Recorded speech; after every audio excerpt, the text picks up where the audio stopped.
का जब दुनिया वालों नाम सुनता है तो छाती स्लिप हो जाता है, हाथी का पैर स्लिप हो जाता है, घोड़े का। यदि बात माना तो सही है, नहीं तो गोली से कौन बतावे, बारूद से उसे टुकड़ा टुकड़ा टुकड़ा कर सकता हूँ। मेरे भाई भैया जी, ये नहीं तुम जानते कि मेरा ही नाम सुनकर और अरब सिंह की नाम सुनकर दुनिया की कोई ताकत नहीं हिला। क्या नहीं भैया जी? मेरे भाई जो मेरे बहन है सुगेश्री कौन है भैया जी? मैं उस दोनों की जब तक मेरा जिंदगी रहेगा तब तक मैं दोनों का शादी नहीं रचाऊंगा। बूढ़ी बनाकर उसके 18 दिन में रखूंगा। लेकिन एक मेरा यह प्रण है कि जब तक मेरे दोनों भाई का जिंदगी बचेगा, सवा पर दिन उठते हुए उसे एक फूल से ओजन करना है। न किसी किला में शादी रचाऊंगा, न ब्याह रचाऊंगा, बूढ़ी बनाकर धावा गिर में रखूंगा। जतरा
बहिनिया से हम मैया जा।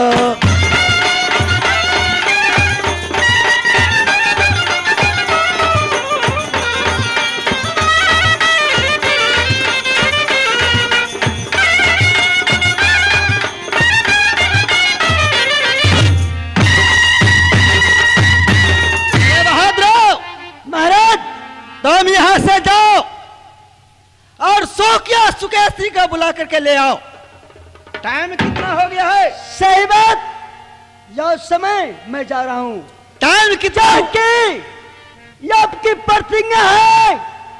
आपका बहन का नंबी बाल क्यों न पक जाए धौलागिर में, कि मेरे वहां क्यों न बन जाए लेकिन शादी नहीं करना है। क्यों नहीं मंत्री साहब? उसका प्रत्येक दिन प्रतिज्ञा है, एक फूल से राटन होती है सुबह और एक फूल से राटन होता है सुबह श्री।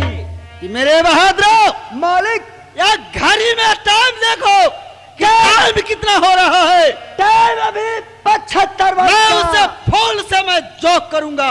अभी टाइम बज गया 75 बज का जब तक मैं जोखूंगा नहीं तब तक मैं कैन का मैं अरे नींद नहीं हराम लूंगा। जादे। हाँ, घड़ी सब बनता है तो 12-1 से आगे नहीं बढ़ता है, लेकिन तुम कैसा घड़ी बांधे हो जो तुम्हारा घड़ी में 75 बज रहा है? हराम जादे, जा, मालिक सही से देखो। ओहो माने आई प्रत्येक दिन फुल राटन हो चला 8 बजे, लेकिन आज 10 बज गया। 10 बज गया ना? ठीक है। जल से जाओ बहन सुजा सुगेश्वरी की महल में, जल से दोनों की बुला कर ले आओ, नहीं तो समझ जा तेरा खोपड़िया हुआ तू। सही बात। अगला मैं जाई छी यही गबाब भैया सा।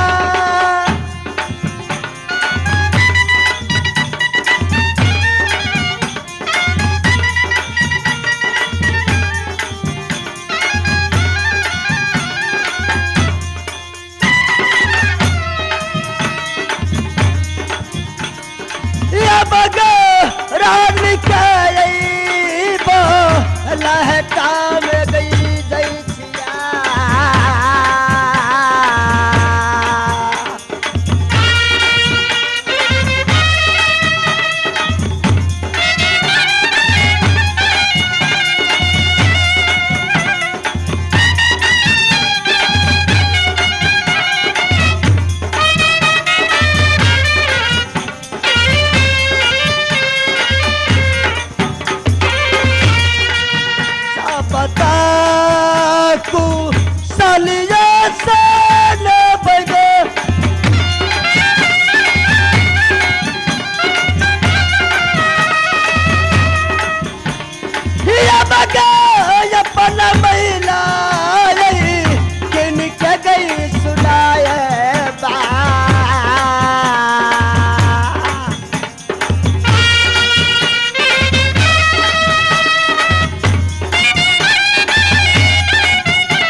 कल्याण रहो। सो क्या सुगेश्वरी?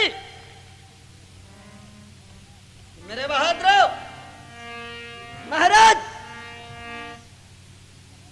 जब तक मेरा जिंदगी रहेगा, जब तक मेरा जिंदगी रहेगा, कोई ऐसा वीर नहीं है कि मेरे ऊपर बीरा चबा सकता है। मेरे बहादुर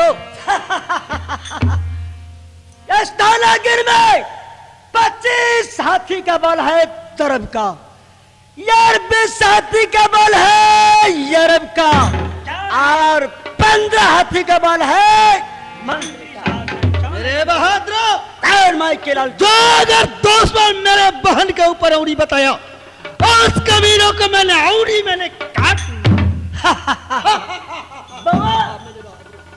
हाँ मंत्री भैया। यह समय मालिन फूल लेकर आई है कि नहीं?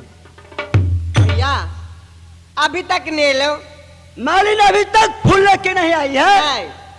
है ठीक है, थोड़ा देर इंतजार करो, मालिन जरूर आएगी। अल्लाह के बाद टाइम भागल छे, कता टाइम बजिया? अरे मालिन फूल लेकर कहीं अंधात में गया होगा, मैं फूल लेकर आता हूँ। अच्छा ठीक है। मेरे बहादुर बोलिए। पहले फूल पहुंचा गया है, इसे राटल से जोखो। सही बात। फूल तो मालिन लेकर आ गई। बहुआ, छोटकी बहुआ, छोटकी बहुआ, सादे अरे भाई क्या बोला तूने? बउआ बोला है बउआ। क्या बउआ बोला है? रे तुम अभी तक आज हो जाओ बेहुदे। हराम सादे उल्टा सीधा बोलने का कोशिश किया, पीठ का बाप रे बाप, हमरा 20 बार कह दिया कि ओते नहीं मारा। हम सही के कटा बहुत थी, बुझला? फिर तो वही बात। है तोरा में, है तोरा हम बाव दाखिल हो, हमरा नहीं मारा हो।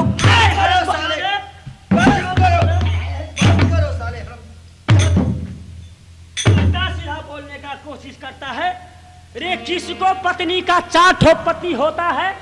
तुम एक ही ठो है, बताओ किसको 4 ठो होता है? हम बोले 4 गो होय छे, एकटा ही सबके, सबके एकटा होय छे। अरे अब हाँ, तुम बंगले के ऊपर रहते हो, तुम बोलने का कुछ कोशिश करो। आओ छोटकी बहू आओ, राटन पर चढ़े के ले क्यारी भाई जाओ, बारी बारी से।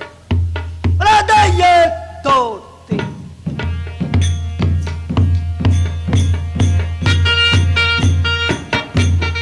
मालिक देखिए,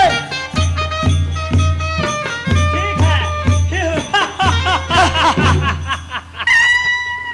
बहन बहन हो हो तो ऐसा सुजा सुरेश्री जैसा।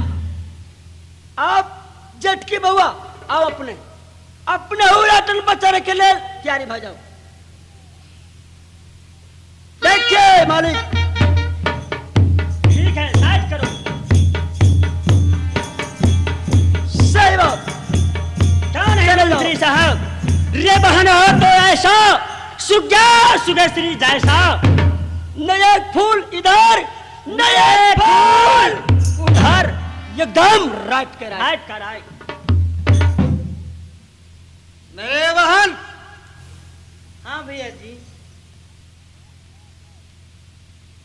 तुम जैसे हमारे जैसे भाई तुम्हें दुनिया में मिलेगा नहीं, और तुम्हारे जैसे बहन मुझे मिलेगा नहीं।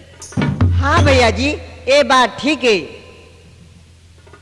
भैया जी, अल्लाह का दोनों बहन में अभी तक कोई गड़बड़ी नहीं भेलो। ठीक है बहन, तुम चले जाओ। ठीक है भैया जी। मंत्री साहब, रे दुनिया वालों क्या सोचता होगा कि अरब दरब सिंह इतना परम की चंडाल है जो अपनी बहन को कुमारी बनाकर धौलागिरी में रखे हैं।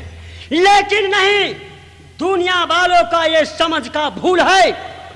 अरब और दरब सिंह अपने ताकत की बल से, अपनी भुजा की बल से दूसरे को इज्जत लेना चाहता है, लेकिन अपना इज्जत किसी को देना नहीं चाहता है। मेरे भाई, भैया इस समय चलो महल में। ठीक है भैया जी, इस समय अपनी बल्ला पर चलिए। ये बच्चे लगे बसूरिया, ये भैया हो।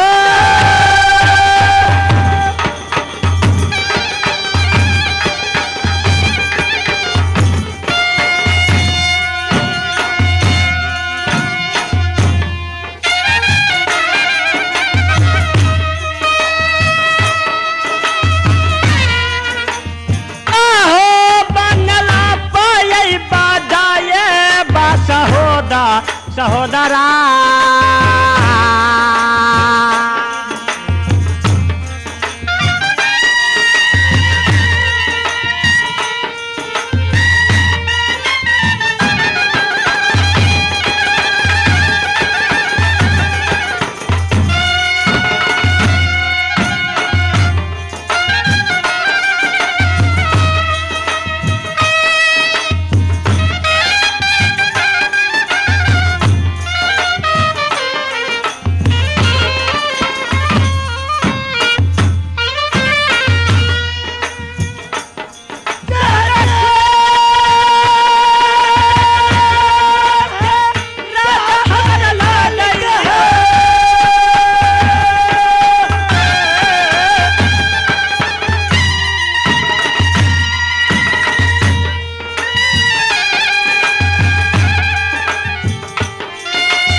संग के भैया जी हम बांधा लाए बजायर में कोई मारा बहु बांधा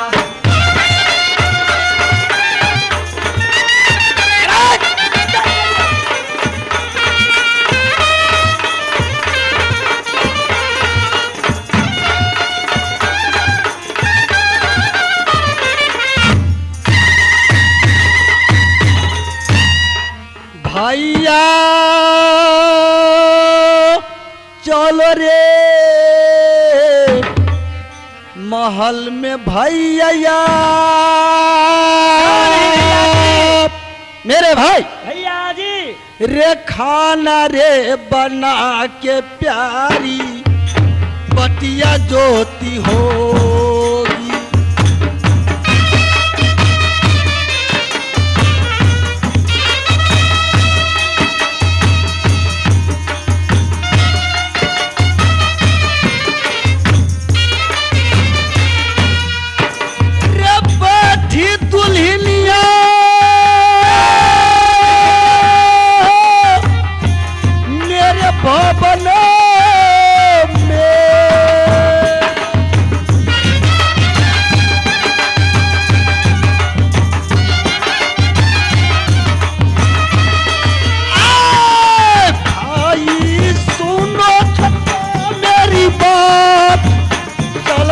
सहोदरा ये प्यारी महलों में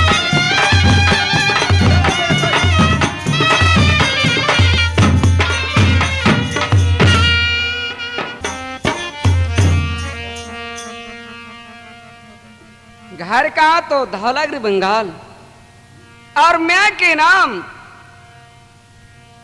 निर्मल मालिन और हमार नाम पनमा मालिन। ऐठम के राजा अरब दरब सिंह उनका दो वाहन दोनों वाहन के नाम सुगिया और सुकेश्री और दोनों वाहन एक के फूल से जोखे वाली और नित प्रतीक और फूल के फुलवारी से और सुगिया सुकेश्री के पहुंचा रहल छी एक फूल बराबर जोख हुआ। आई के बाद हम जा रहल छी फुलवारी में और चुन चुन के फूल लोढ़ब। आ गई चुनी चुनी हम फूल दैया लोढ़बई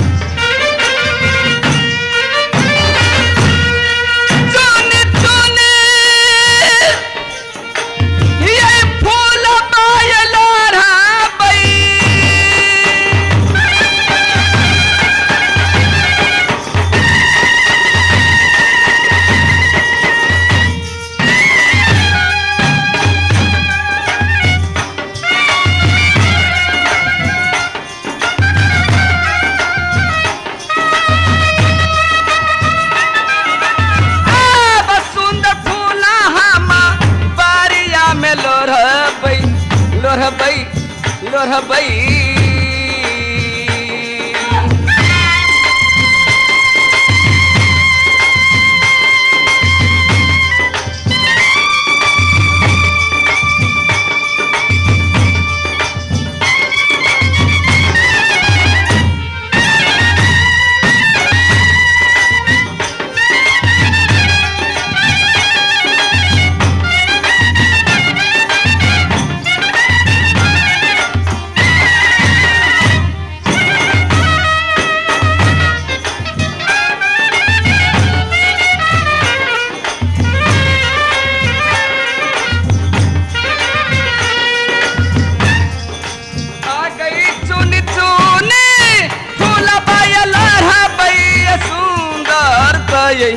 फुलबारिया में हमें न ये सुंदर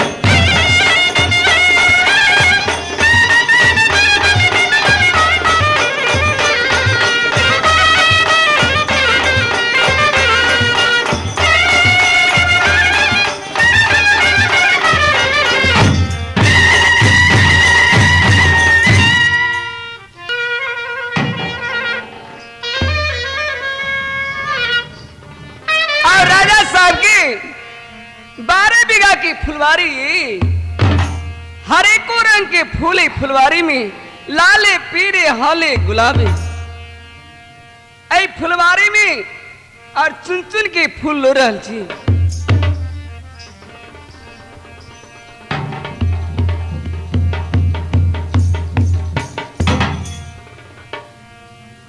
हे ईश्वर, रात अंधेरी भगल हे ईश्वर, रास्ता नहीं दिखा दिल छी हे गुरुदेव। आप यहाँ से कुना के जाओ धावला गिर बगा ले हे ईश्वर। हे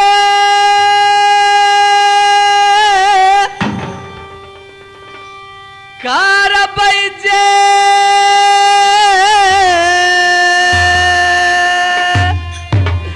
अरमुआ हो यही सितरा,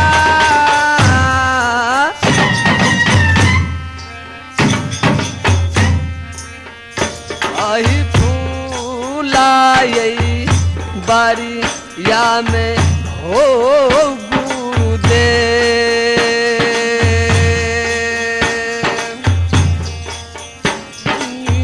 गेलिए हो याजू के दे दीन है।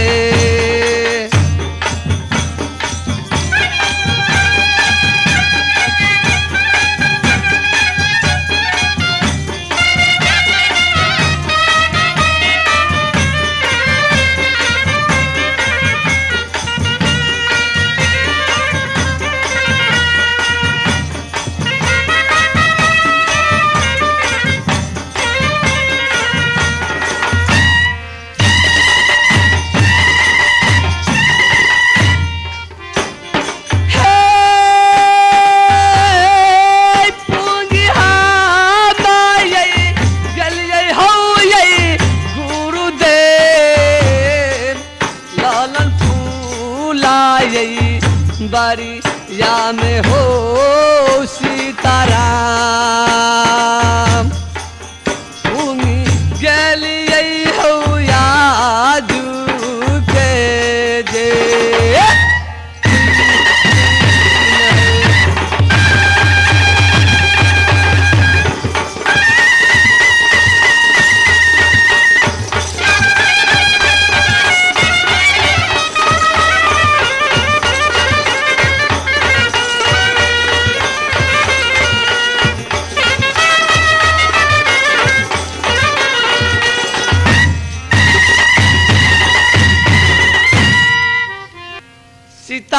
सीताराम ईश्वर, यह धालागिर के फुलबारी ललन फुलबारी ईश्वर, यह फुलबारी में किनको नहीं देख सकते ईश्वर। किनका सी नाम ठिकान पूछी धौलागिर के ईश्वर।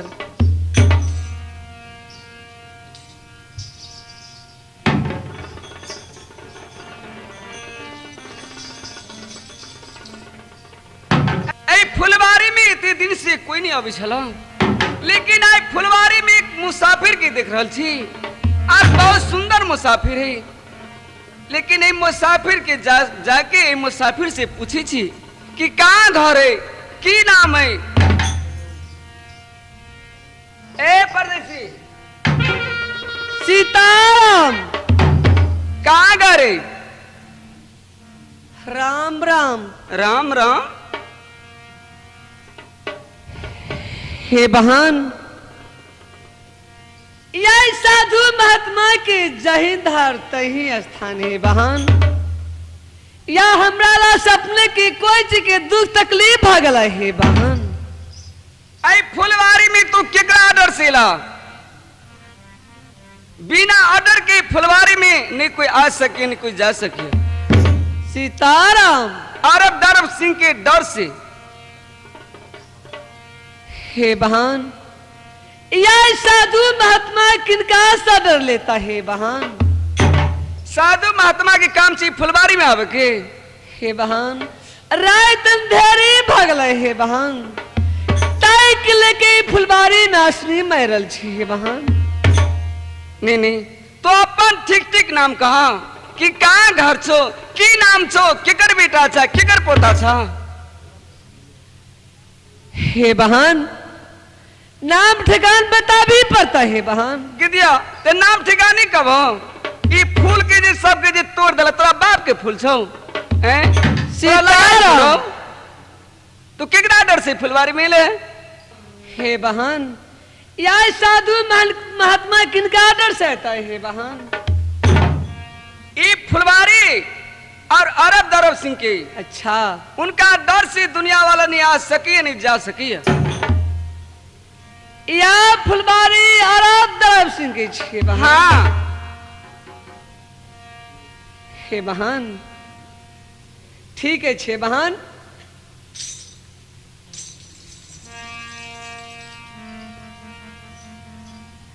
हे बहन, उनका बहन के की नाम है शरद दरब सिंह के? हे बहन, ए तोरा पूछला से कौन मतलब? सीताराम। तो अपन पहले नाम का कि कहाँ घर छो, की नाम छो, केकर बेटा छा, केकर पोता छा। ए फुलवारी में तो की करेला से पहले कहा नाम ठिकान बता भी पड़ते। ते नाम ठिकाने कब? अच्छा हे बहन, घर कहाँ? दक्षिण शहर। बाबूजी के नाम राजा टुरमल है बहन। माता के नाम सती सुनैना। बहन के नाम सती अगरमल है बहन। हमार नाम कुमार ब्रजभान है बहन। बाबा जी की फुलवारी में आवे के ऑर्डर है। रात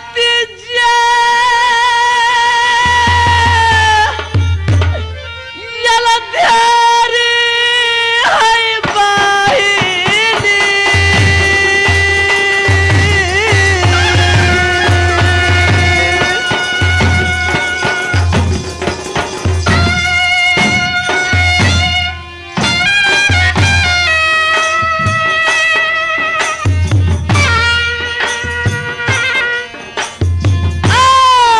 आज दिन हमरा भेलै बाहिनिया।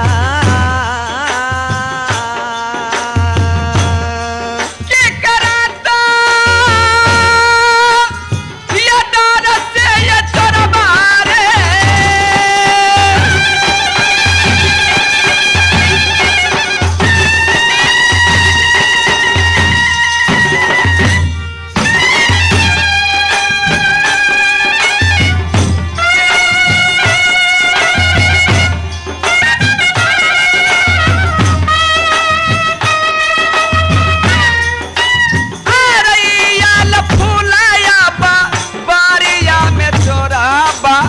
चोरबा चोरबा